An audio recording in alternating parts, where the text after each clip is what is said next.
Good morning, children. I welcome you all in today's class.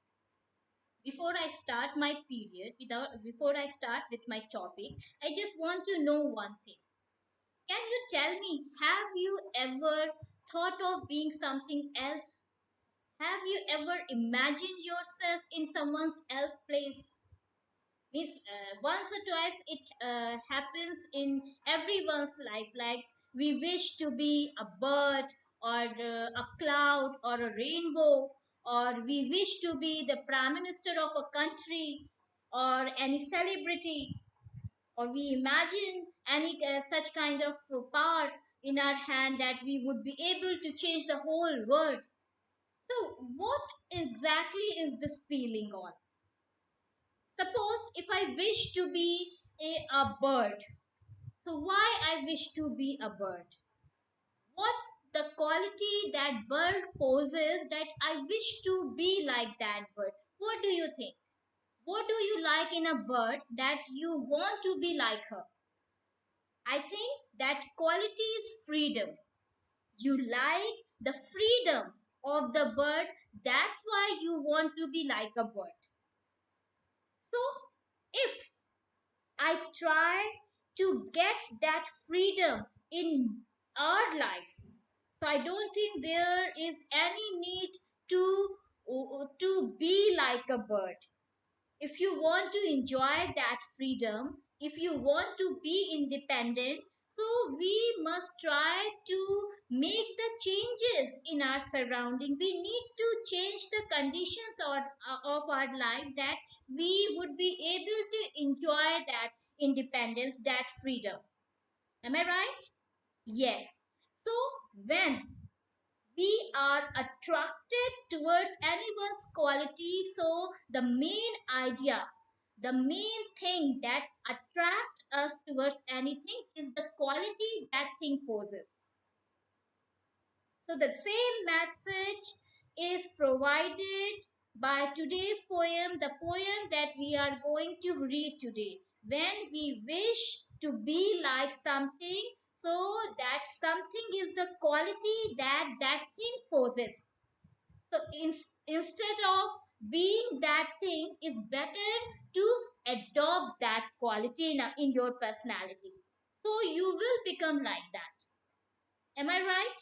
Yes. So let's start with today's chapter. Today we are going to read lesson 7, If Only I Were. And the poet of this poem is Shanta Acharya. Beta Shanta Acharya is an Indian origin writer, and she was born in Orissa, and later she has been settled in London. So first of all, ma'am wants to read this poem. Okay, so if you have your books, please open the chapter and just listen the pronunciation and the modulation, how to read this poem. Okay, so everybody please pay attention. The title of the poem is If Only I Were, and it is written by Shanta Acharya. The chameleon wind blowing over the rugged ranges of the Himalayas. A tree in full regalia of autumn on a peacock blue lake in Vermont. A bee upon a raft of sunlight in the gardens of this nurturing earth. A carol formation along the Great Barrier Reef. The robe of the night sky filigree with stars. A Jugalbandi rag at dawn of sitar and shehnai, sarangi and tabla. A wildflower greeting the weary explorer in some forgotten desert. A rainbow posed over the Ikwaku Falls, chanting, Make me always the same as I am now. If only I were Mother Teresa's eyes, watching over a sick sleeping child, a dream come true in the warm smiles of all the children in our world. The healing hands of a surgeon, the defense of innocent fur, the biting, trusting grip of a newborn child at mother's breast, the voices of poets, thinkers, and artists, the words of inspiration in the struggle of our daily lives. It's really a wonderful poem, and the main idea of this poem is what message the poet wants to convey is that beta, it is better to inspire by the greatness of others rather than merely wishing like them, wishing be like them. Miss, what is the purpose of writing this poem is that we can find greatness in all the things, however ordinary they are. It is not that the only great thing inspire us. No, we can be inspired by the ordinary things like an ant even. The main purpose is to seek, to look that main feature that creature poses. The inspiration lies all around us, beta. If you look at each and everything, whatever is in your surrounding, you will get some motivation, you will get some inspiration from all those things. These all things teaches us something, and that exactly the poetess has tried to teach us. If Only Ivor is an inspirational poem, beta, that gently arguing us to appreciate the beauty of natural surrounding and in the harmony of music. What is harmony? Harmony is exactly understanding the compatibility between two. Okay, so the poem replete the images exploring some of the most beautiful and captivating natural scenes of the world. A part of that, this poem glorifies the values of trust, faith, and hope. The poem also conveys the message that we can find greatness in all things, however ordinary they are. And we should admire greatness and be inspired by us. So, overall, this poem depicts the poet's love for life and her ability to perceive beauty and goodness in the most ordinary aspects of life and nature. She is inspired by myriads of the things. Myriads means the thousands of things that surround us, like the words used in the poem, the chameleon wind, a peacock blue lake, or a raft of sunlight, a jugalbandi rag at the dawn. So, what are these? These are the different ordinary things that inspired the poetess. The poet derives the inspiration for her life from a diverse range of experiences that invade her senses and wishes to be an inspiration for others herself. A part of that, she wishes she could be the gentle eyes of Mother Teresa, or the healing hands of a surgeon, or the warm smile of child. Okay? Of a child, sleeping child. A part of that, in her own way, she emulates poets, thinkers, and artists who have inspired people by their words and works. What is emulate means she tries to imitate. She tries to be like that. She tries to copy those qualities, those features. Okay, so this is all about the poem. Now let's go for the reading and explanation.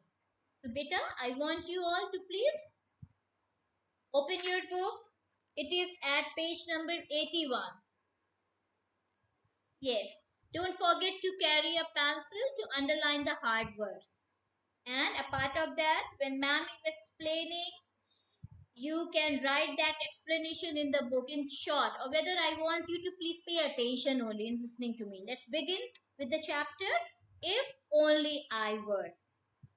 The chameleon wind blowing over the rugged ranges of Himalayas. The chameleon wind. What is chameleon, beta? Chameleon is a reptile that changes its color to camouflage itself with the surrounding. Even in Hindi, you call it girgit. Have you seen this girgit sitting on the tree? So, what it exactly it does? It changes its color according to the environment wherever it sits. Okay, so here the poet has compared the Himalayan wind with combi flake. Why? Because the Himalayan wind is also unpredictable. It also changes with each pace of distance, and it leaves an impact on the rugged ranges. Rugged means rocky. Rugged ranges of Himalayas, the rocky ranges of Himalayas. The tree in full regalia of autumn on a peacock blue lake in Vermont. But Vermont is a state in United States. Okay, that is mainly famous for maple trees. And do you know the quality of maple trees? They have the orange and yellow colored leaves. They look very beautiful. And here in this stanza, the poetess has shown the autumn season, means most of the trees have shed their leaves. Okay, they are barren. So, what is she saying? A tree in full regalia of autumn. Regalia is the best example of something. So, what is she saying? A tree that can be symbolized the best example of autumn is standing. Where it is standing? It is standing majestically by a peacock blue lake. And where is this lake? It is in Vermont. Okay. Then she says a bee upon a raft of sunlight. What is raft, beta? Raft is a platform made of something. Platform is a base that is known as raft. Okay, floating base, a floating platform. So a bee, and here the raft is made of which thing? The sunlight. That means the sun rays that are falling on the earth are making a platform. And who is traveling on that platform? A bee. So a bee upon a raft of sunlight in the gardens of this nurturing earth. Okay, so what is she saying that? A bee is moving slowly along that dense sunlight on the base of that sunlight and without any purpose. And where is that bee moving around?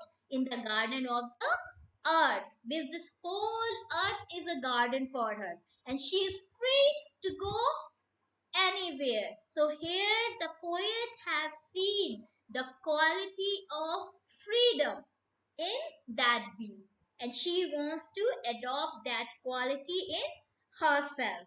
Then she is saying a coral formation along the Great Barrier Reef. In this line, the poet is fascinated by the coral formation. Coral formation of Great Barrier Reef. Do you know what is coral, beta? Coral is a hard substance mainly made of calcium. Okay, and it looks beautiful actually.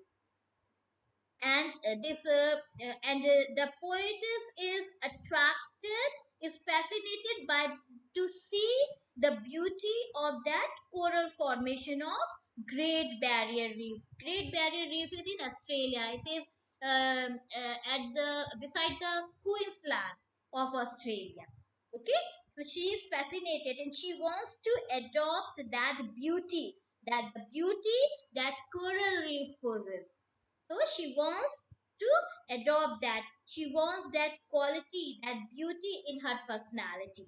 Then she says that the robe of the night sky, filigreed with stars. Filigree means decorated. Okay, now first of all, uh, you come to you understand the quality of a robe better. What is the quality of the robe? Robe is a long, loose outer garment, and this is when you wear a robe, so it covers your whole body. Here, the night sky is compared with robe. What does it mean? That the way a robe covers the whole body and gives a protection to the body, same as this night sky is also looking like a robe that has covered the whole world. And the stars that are twinkling in that dark sky, they are looking like it is decorated with silver and golden thread. So those stars are giving the impact of silver and golden thread. Okay, and that attracts the poetess. Then a Jugalbandi rag at dawn of sitar and shehnai, sarangi and tabla.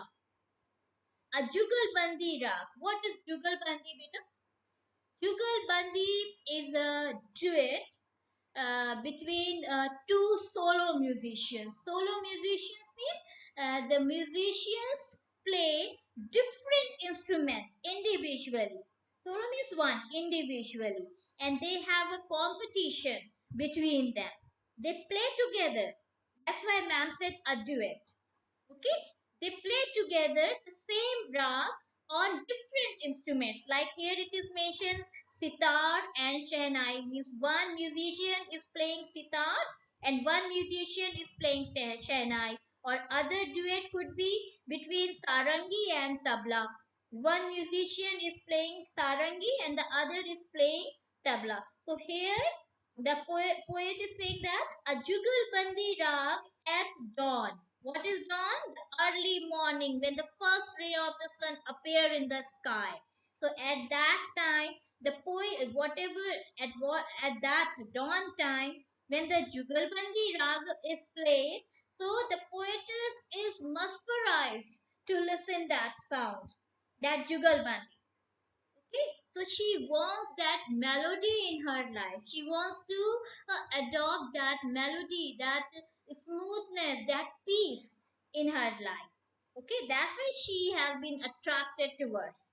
Now she is saying that a wild flower greeting the weary explorer in some forgotten desert. Here in this line, the poetess is inspired by the rare beauty of wildflower. As it says, it is said now, means that wildflower. Wildflower is like what are the plants that are found in deserts, like your acacia or the cactus. So here the poetess is inspired by the rare beauty of wildflowers that greet, that welcome the weary explorer. Weary explorer is the tired travelers. Okay, and how do they welcome them? They welcome them with their exotic charm. Fine. Then it is said a rainbow posed over the Iguacu Falls, chanting, "Make me always the same as I am now." Here, the poetess is getting the inspiration from the rainbow. What is the quality of rainbow? It is very colorful. I'm sure that you all must have seen the rainbow. So what is she saying? The rainbow poised over the Iguazu fall waterfall. Iguazu waterfall के ऊपर जो आपका rainbow है, after looking at that rainbow, what the poetess is saying that that rainbow wishes or prayers. क्या wish कर रहा है, क्या प्रेयर कर रहा है वो rainbow? Make me always the same I am now. Means keep me the way I am forever. Don't make any change in me. So which qualities is reflected through this thought? the quality of contentment, the quality of fulfillment. The rainbow is fully satisfied whatever it has. So the poet wants that quality in her personality. That quality of fulfillment is inspiring the poetess here. Now the poetess is saying that if only I were Mother Teresa's eyes watching over a sick sleeping child. Now, in this line, the poetess wishes to be the gentle eyes of Mother Teresa. Okay, Mother Teresa watching over a sick sleeping child means the comfort. Mother Teresa's means tries to give to a sick sleeping child that same comfort, that same quality, the quality of mercy, being merciful towards others. The poetess wants wishes in her personality. A dream comes true in warm smiles of all the children in our world. Now, here the poetess wishes or wants to be that the warm smile of all the children in the world that they have when they see a dream comes true. So she wants to be that warm smile. Okay, now the healing hands of a surgeon, the defense of innocent folk. Now here she would like to be the healing hands of a surgeon that helps poor and innocent to recover. So she wants to be those hands of the surgeon that helps the poor and innocent people to recover. Okay, now in the second line, she wishes the defense of innocent folk. What is she saying? Or she wants to be the trust. She wants to be that army man. She wants to be the army man who protects the innocent people. She wants that bravery, the quality of selfishness in her personality, and that same quality, the being selfishness, that the quality of selfishness or being protective towards others inspire the poetess to be like the army man, the defense. Okay, then look at the last stanza, children. The biting, trusting grip of a newborn child at mother's breast. When a newborn child holds her mother, so that grip is very solid. No, that grip is a trusting grip, means that child has full confidence that her mother is not going to leave her. So the poetess is saying that the biting, trusting grip of a newborn child at mother's breast, she wishes to be the trusting grip, that trusting grip of a newborn child, and that child has on her mother's breast. She wants to be that trustworthy person. Now, the voices of poets, thinkers, artists, the words of inspiration in the struggle of our daily lives. Now, here in this line, the poetess wishes she could be the voice of poets, thinkers, and artists. Why she wants to be the voice of poets, thinkers, and artists? Because their words of inspirations are a source of strength that can help everyone in their struggle of existence. Their words and their work give inspiration to people to overcome from their problems, to find a solution. They give a strength to everyone. They give a strength or a inspiration to the people to get over their problems.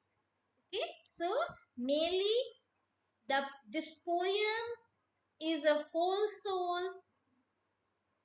inspirational poem that conveys the message that we can find greatness in all things. We should admire greatness and be inspired by it. Fine, children? Now, I just want to discuss the poetic devices of this poem. What is poetic devices, children? Poetic devices means the devices that make a poem beautiful. Means the things a poem tries to teach us, the different parts of grammar. Okay, here we are talking about the figure of speech. Figure of speech. What is figure of speech?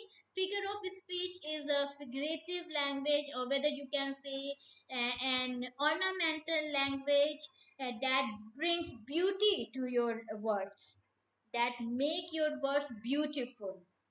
Okay, so mainly the figure of speech are, there are many figure of speech, but we are like alteration, metaphor, simile, personification, onomatopoeia, but here we will talk about the alteration and metaphor only.